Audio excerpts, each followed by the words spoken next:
They say you never regret the books you buy, only the ones you don't. So in this video, I'm going to show off the book I didn't regret not buying. What?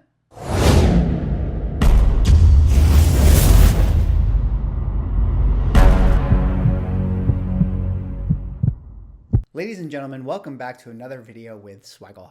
And in this video, I'm going to show off this Silver Age key that I literally had to run back to the LCS to pick up after I decided not to buy it. And I'm going to kind of share with you guys my story about that in this video here today. And then at the end of the video, kind of talk about this idea of, the adage of you never regret the books you buy, only the ones that you don't.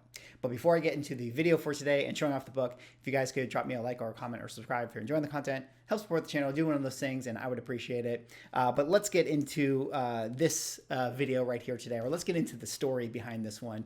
So as you guys may have seen earlier this week, I did a comic haul video, all these spec pickups and stuff like that. But there was one book that I left out of that video because I knew I kind of wanted to talk about this book in this video here today as kind of like a one-off story. So I was going around and I was looking at different Silver Age books and things like that, and I came across this book here. And when I saw it, I was super excited because this is a key that I've wanted in my collection for quite some time. And this is a book that, I rarely ever come across this book. It's very, very rare, at least in my experience. Maybe you guys have seen it, quite a bit, but I felt like this was a unique opportunity to find something like this. But, like I did, unlike with my Kang book, I did actually take the time to kind of flip through this book and inspect it. And I did realize that the centerfold was detached on this type of book. Now, generally speaking, I don't like books that have, detachments and things like that. So I actually decided to, put this one away and not buy the book. And so I left the LCS and then I went to lunch with my wife. And as I was ordering the food and just sitting there, I started to get this anxiety in my heart, where I started to think to myself, man, you've never come across that book. It's super, super rare. It's super old. Are you sure it was worth passing on the thing? The price was really good. And I really started to get anxiety. And it was really funny because my wife was talking to me the whole time about lunch and doing this stuff. And she was like, oh, do you think that blah, blah, blah, blah, we should repaint this? And I was just sitting there the whole time going just sweating, just thinking about what did I do? Why did I put this book down? What if someone went and bought it just then and there? Did I lose my opportunity to buy this book? So I had all this FOMO and this regret that was building in myself over this book that I decided not to buy. Now, I understood why I decided not to buy it because of the centerfold being detached. But I actually, after the lunch, I told my wife, I was like, hey, so sorry, I'm going to run back to that LCS and pick up something that I put down. And she kind of hit me with the eye roll, she hit me with that, but it was okay. She's great. I love her. And so she was very go ahead, get whatever you want. So I went back into the store and I decided to pick up this book. And well, let me get to the good stuff here. I'll show you this book right here. This book I decided to pick up is actually Strange Tales number 102, first appearance of the Wizard, Bentley Whitman. Now, for those who know, the Wizard, I feel like is this could be a whole other video, but the Wizard I feel like is a classic Marvel villain who, I don't know why he hasn't become as iconic as he should be. If you think about a storyline like Acts of Vengeance, where they took all Marvel's main supervillains and they had Magneto and Red Skull and the Mandarin and characters like that, all of the characters are super A tier. All those villains are super A tier, except for the Wizard, who is also amongst that group. But that kind of goes to show to me that the Wizard has that potential. And maybe one of the reasons he just hasn't hit it off is because he's a Fantastic Four villain. And, the Fantastic Four have yet to sort of have their, pop culture movie explode, right? But you never really know with this type of thing. I mean, I feel like this character has so much potential to be utilized more in Marvel comic books and even become sort of a pop culture villain, especially since now we're getting we know that we're getting Fantastic Four. There's always a possibility we're going to get the Frightful Four. I mean, who knows? Maybe we're going to get Paste Pot Pete one day in the future. You guys know that we love Paste Pot Pete. Other things that are cool about Bentley Whitman Wizard is now that we have the Agatha Harkness world, we're starting to see some of that. Now that we have Baron Mordo or Doctor Strange and things like that, maybe the Wizard is going to come into play with some of his stuff with regards to them.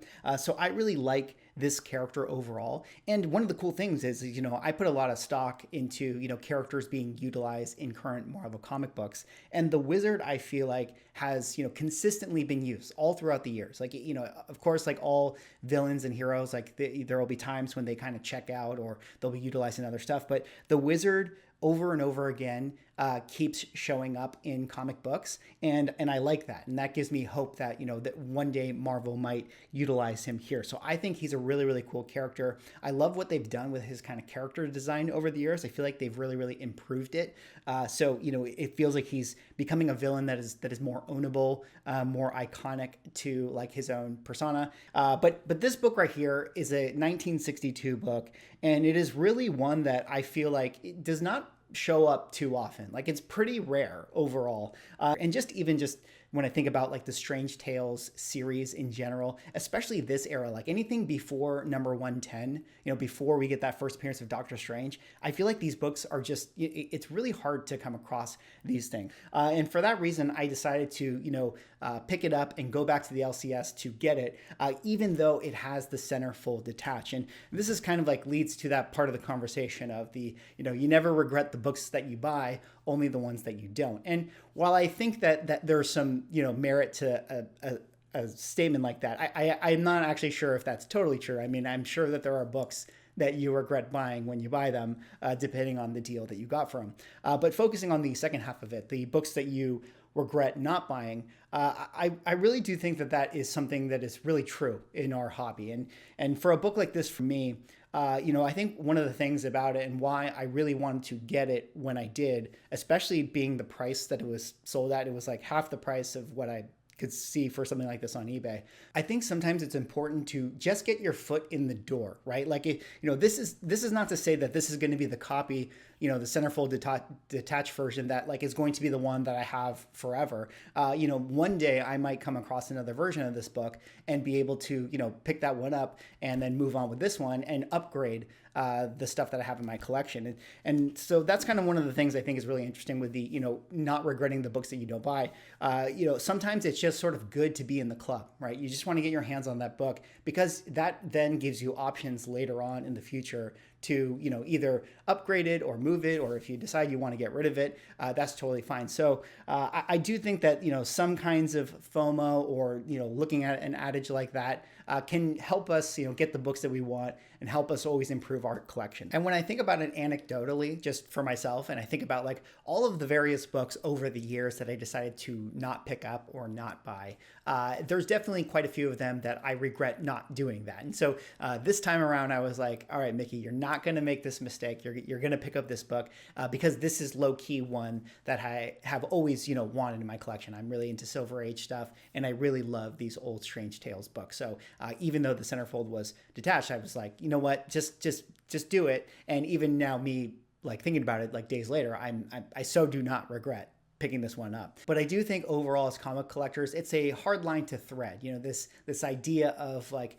making sure you carpe diem and seize on the book that you want to get, but also not like impulse buying and FOMOing yourself into something that you don't actually want. So this is an internal struggle that we as comic book collectors are always going to have within ourselves. But generally speaking, for me, at least in my experience, when I have found opportunities to get a book that I know that I want, especially if it's being sold at a good deal, usually when it's in person and situations like that, I usually take those opportunities. And so far, I haven't regretted it. So anyways, that is all I have for this video. That was just kind of me sharing my story about, this book right here, Strange Tales 102, getting FOMO and anxiety over it. Had to run back to the LCS because I instantly regretted not buying this book and capitalizing on that opportunity. But I'm really, really excited about this one. This actually, I think, because I'm not really into Golden Age all that much, but this one I think is actually probably now the oldest comic book that I own. I'm not actually sure if that's true. I don't have too many 62 books. So